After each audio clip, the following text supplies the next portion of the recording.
Do you want more success, more growth, more results? Then it's time for the Boundless Success Accelerator from the Modern Observer Group. This isn't your average coaching program. It's where top performers come to dominate. Weekly group sessions, on-demand coaching, a community that's got your back, and a power-packed library of tools to supercharge your business and career. No more excuses, no more waiting. Get in, level up, and start building the life you've been dreaming about. Visit us at modernobserver.com/boundlesssuccess to join today. Let's get you to the next level.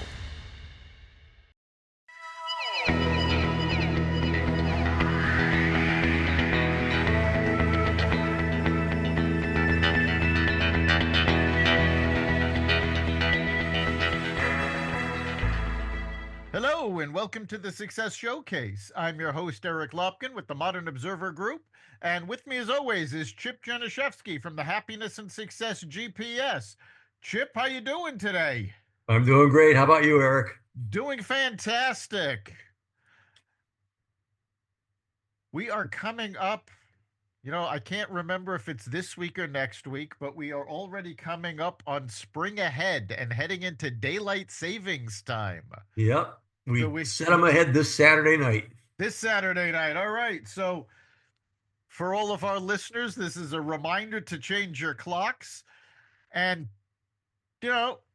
we make some changes with the clocks. Our sleeping patterns change, and change is what we're going to be talking about today. And in fact, we're going to do something we haven't done for a while and take a page off of the Success Showcase bookshelf. And we are going to talk about Reframe Your Brain by Scott Adams. And the whole purpose of this is to build better habits by tricking yourself into changing your behavior. Yeah, we had a guest on a month or two ago that talked about this book. And after that, I had to get the Audible book and listen to everything in it. And it's amazing. And, all it is there's another side to every single coin. And a lot of us start with negatives and why nots and so on and so forth. And what this book does is it very creatively changes, some thoughts to other thoughts, more positive. It changes a whole bunch of yes buts to yes ands. And basically all it is just whatever instance you come up with, you can just reframe it in your mind. And he came up with, I don't know, a couple of hundred of them in this book, just as examples. So it's pretty interesting to listen to them. And there's a few different themes that run through the book too, as far as the different aspects of your life. So it was great. So it's going to be fun today. I think what you just said is important. He came up with, I believe it was 130 different reframes in every part of your life, because this isn't something that's just for business or just for personal. It works everywhere, because at heart, it's about how you're looking at things and your perspective.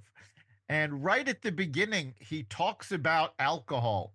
He hasn't had a drink in quite a long time, because he did a reframe where he now equates alcohol with poison. And that was enough. Now, he talks about when you use these reframes, sometimes if you hear them once, it takes. Other times they have to be repeated a while. And not every reframe works for every person. So, what he said, he stopped drinking because, alcohol is poison was his reframe. And that worked immediately for him. Now, I don't actually drink an awful lot. In fact, I don't remember the last time I went drinking. But alcohol is poison doesn't have the same hook for me. So what works for you is going to be individualized. So just because something doesn't work one way doesn't mean reframing doesn't work. You have to find the reframes that work for you. Yeah, that's what he said in the book. He said, not all of these are for everybody here. And he basically, he's very outspoken about a lot of different things. And he's very, very opinionated, very, very sharp, very, very funny.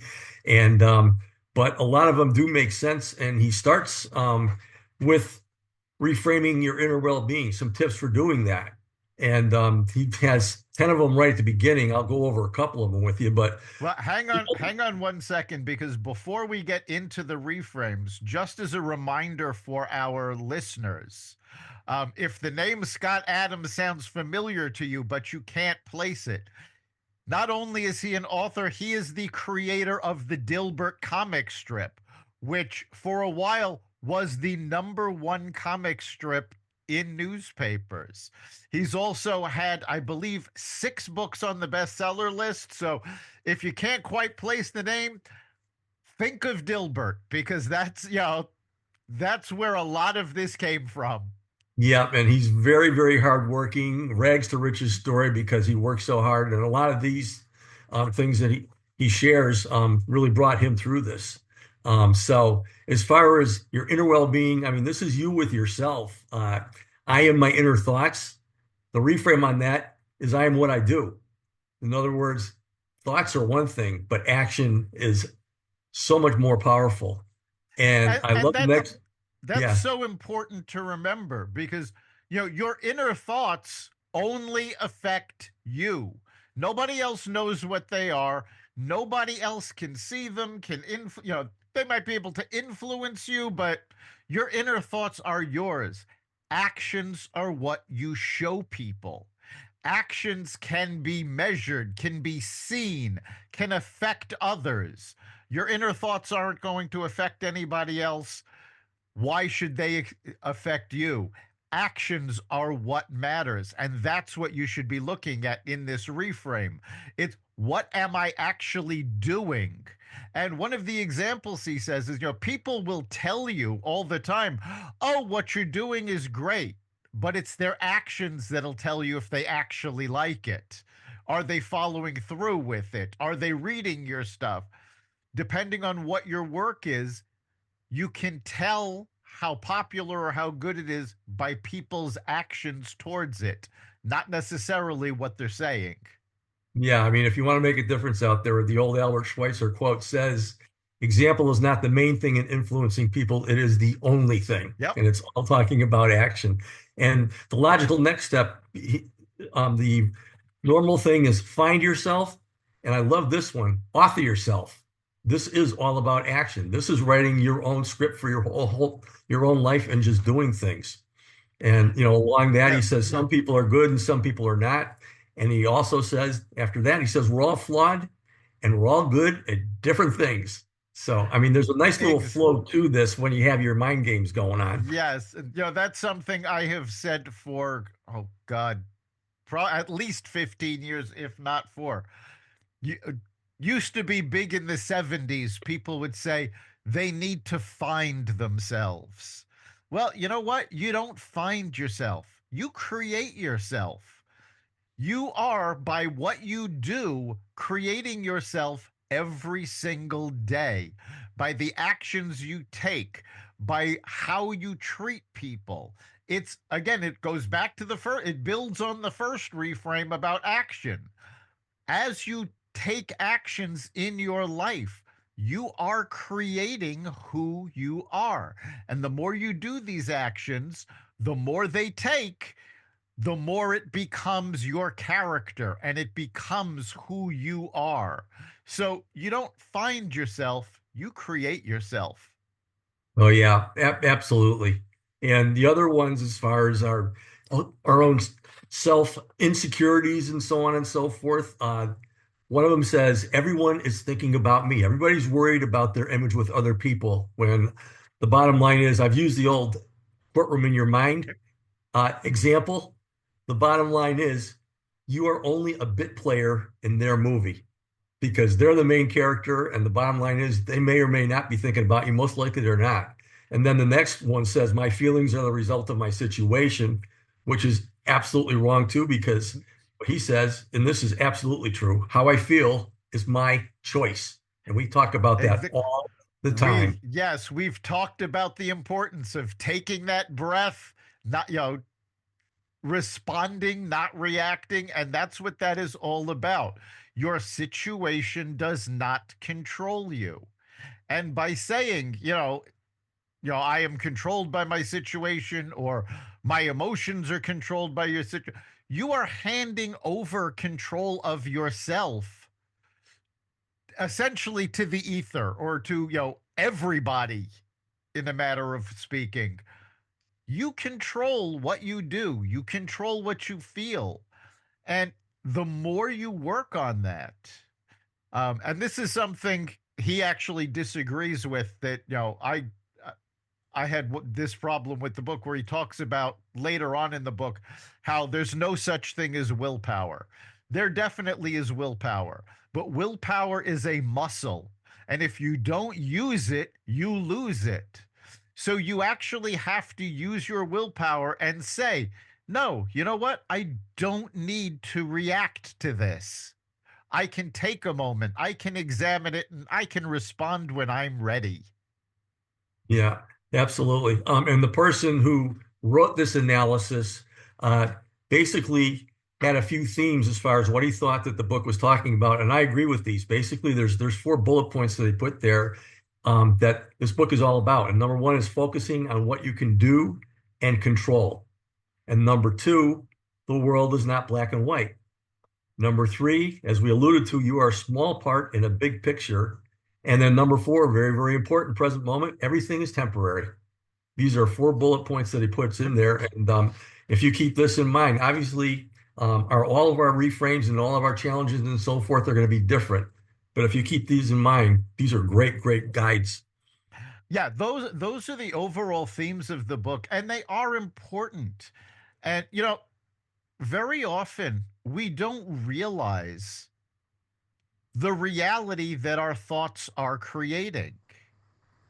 When you're framing your mind in negative ways that are harmful to you, you're actually creating a snowball effect.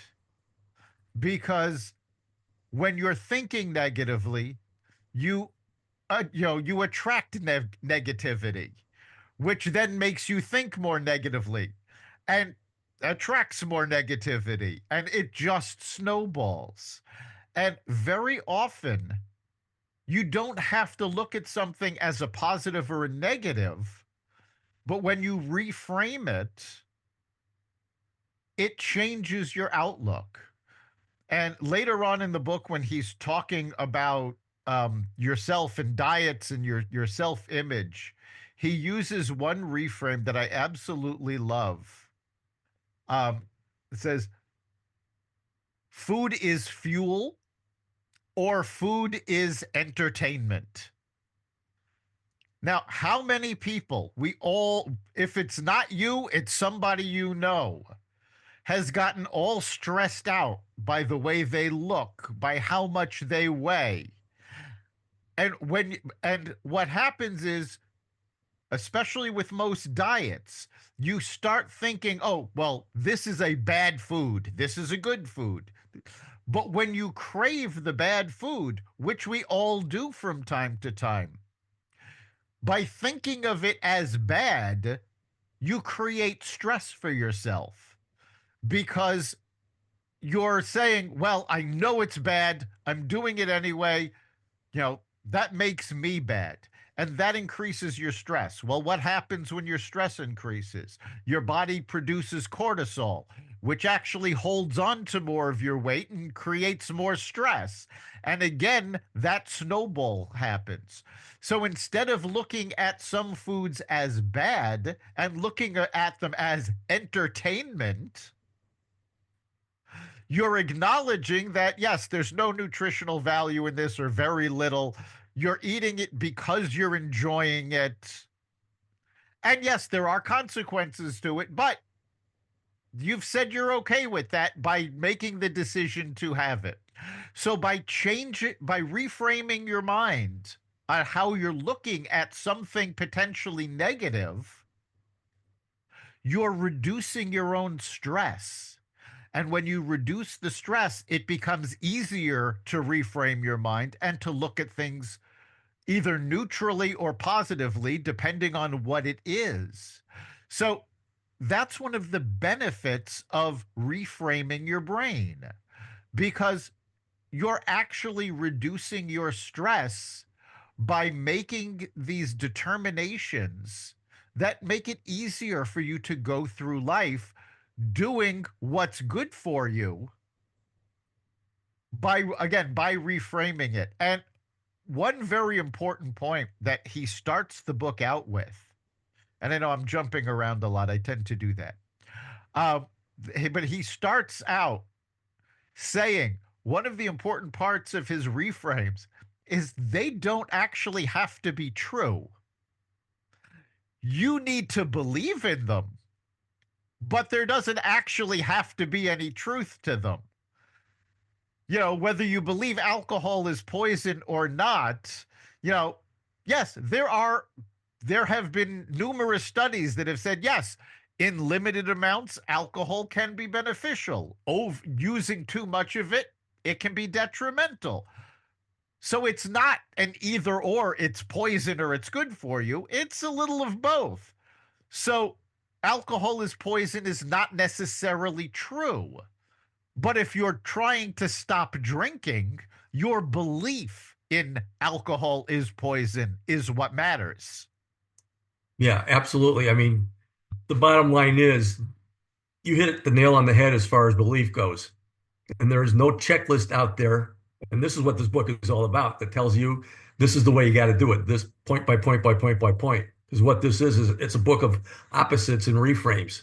And so it's so important to do that. And he talks, one of the funny things that he talks about is success and basically beating the odds.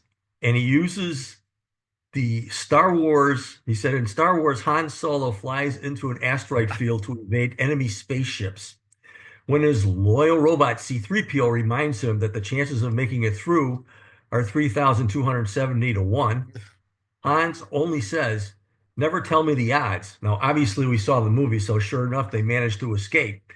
And the bottom line is that he said the reframes on this, it says before my odds of success are low, and afterwards the reframe on that, well, maybe I'm not that good at estimating the odds, which is really, really cool. The second one is before you just say I fail at 90% of the things I try. Well, I only need to succeed at 10% of the time. And this other one is really, really important. It says the universe is acting against me. That's in your own mind. The reframe is the universe owes me. And if you put your positive mindset to work by the law of attraction, that's going to help out. So again, nothing is written in stone as far as this is gospel truth in there. But what this does do is it gets you thinking that whatever negative thought you have coming up or obstacle you have coming up, you can reframe that with something on the positive side. And there, again, there's 100 plus of those in the book as examples. And when he finishes the book, he goes through every single one of them very quickly, one by one. So it's really, really a fantastic book. His second pillar rests on consistently showing up for what you want until you get it. And these are really, really good.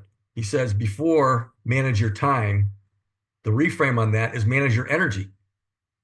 And put your energy, this is the energy that keeps you going towards things rather than managing your time. The second one is success requires setting goals. What he talks about, and he uses a lot of examples, is setting up systems. He says systems are far better than goals. And then the next one is passion is the key to success. And the bottom line is, he says here, passion is nice, but it's not required. Sometimes you do fall into things by working on them, and things happen that way. So if you commit to writing a single page every day, he talks about becoming an author. And I know that this is something you're doing, and I'm something trying to write my book, and this is something that really hit home with me. And the bottom line is, you're not going to wave a wand and have the whole thing. But he said, if you commit to writing a single page every day, after 1 year, you'll have a book manuscript. Maybe not a great one, but a manuscript nonetheless. And what he suggests in this, if you're doing a book or anything else, is just write something down, get it on paper now, instead of waiting until it's perfect and then writing it down. At least you have something to work with that you can edit. And I know that you've used this process for many, many years. Yes, I use that quite often. He also talks about, he puts those together when he's talking about writing. It's not that, I can't write or I have writer's block. It's I'm trying to write at the wrong time. And you do have to find where your energy is right for what you're doing.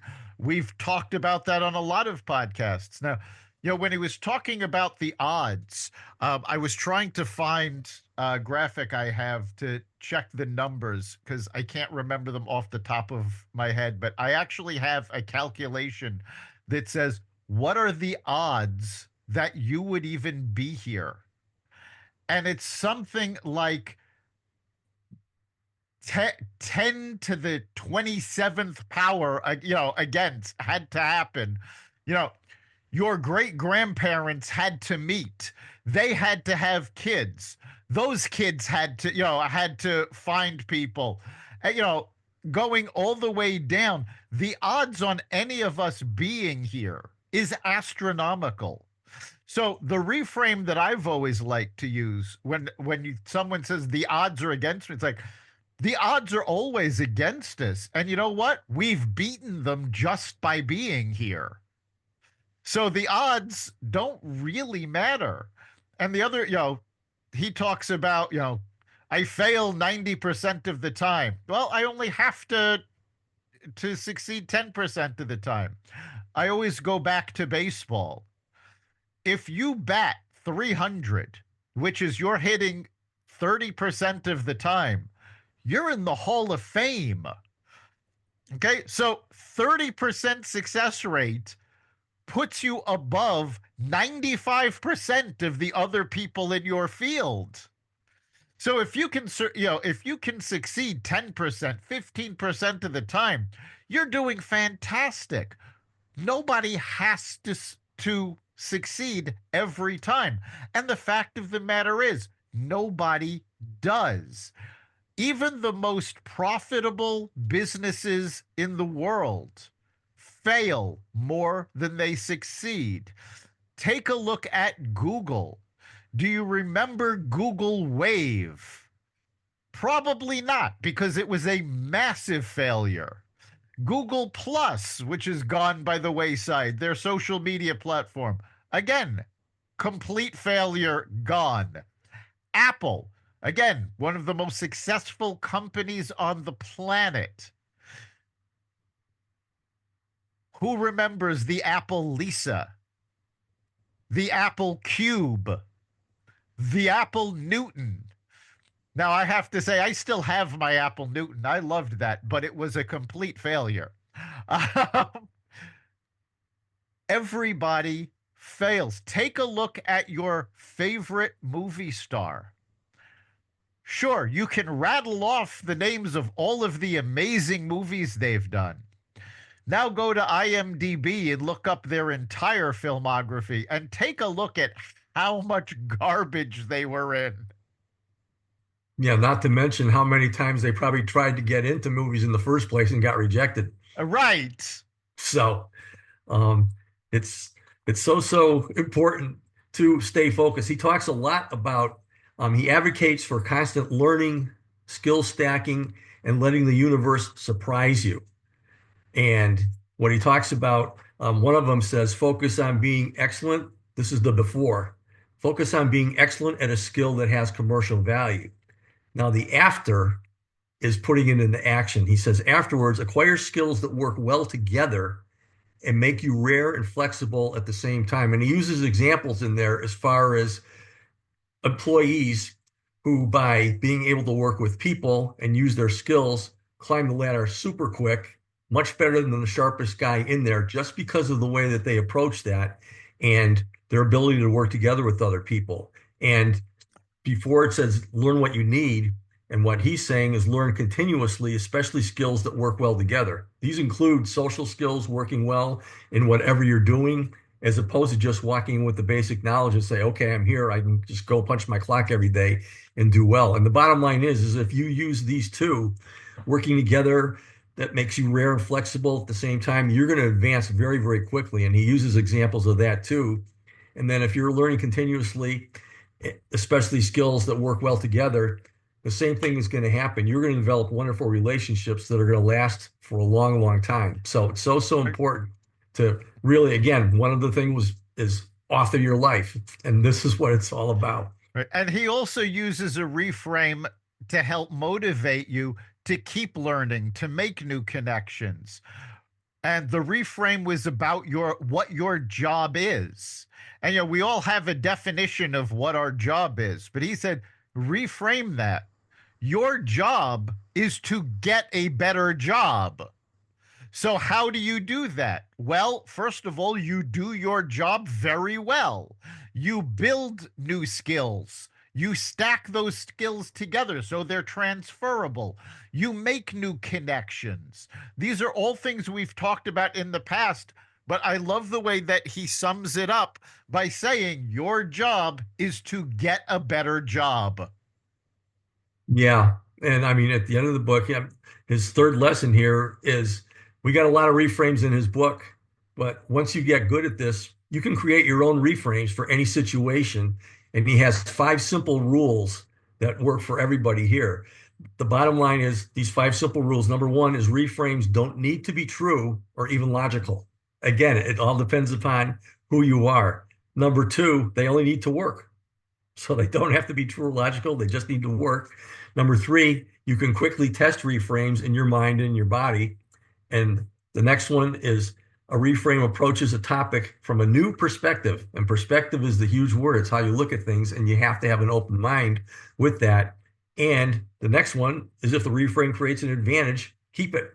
And a lot of his reframes in the book, they have the examples of exactly how he did that. And they just came out of the blue. And that's it. And it is trial and error. You don't know if a reframe is going to work for you. But as he points out, it costs you nothing to try. So use a reframe. Look at what you're doing from a different perspective, whether it's your job, your health, your relationships. It can apply to every part of your life. Reframe what you're doing. Look at it from a different, more beneficial perspective. And that right there is the key, is that the reframe needs to be beneficial for you.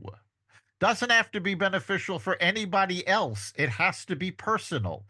You have to believe it and it has to work for you. Now, if a reframe doesn't work, you can try it a couple times. If it doesn't stick, throw it away. Again, it costs you nothing, and try something else until you find the reframes that work for you. They have to stick with you. And no two people are alike, so no two people are going to have the same effect from a reframe. So while you're doing this, think about what's holding you back. Why is it holding you back? And reframe the situation. Again, I fail 90% of the time. I only have to succeed 10% of the time.